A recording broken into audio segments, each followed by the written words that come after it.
હવે મહારાણાને કહેજો કે ઘરમાં બેસીને પૂજા કરે. આ શબ્દ ગુજરાતના કોર્ટના માનનીય જજ સાહેબ અને વકીલ સાહેબના છે.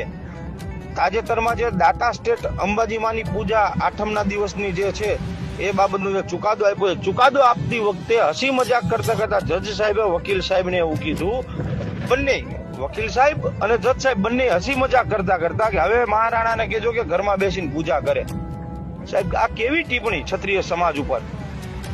સાહેબ મહારાણાએ જો ઘરમાં બેસીને પૂજા કરી હોત ને તો આજે હિન્દુસ્તાનનો એક પણ હિન્દુ મંદિરની અંદર પૂજા ના કરતો હોત.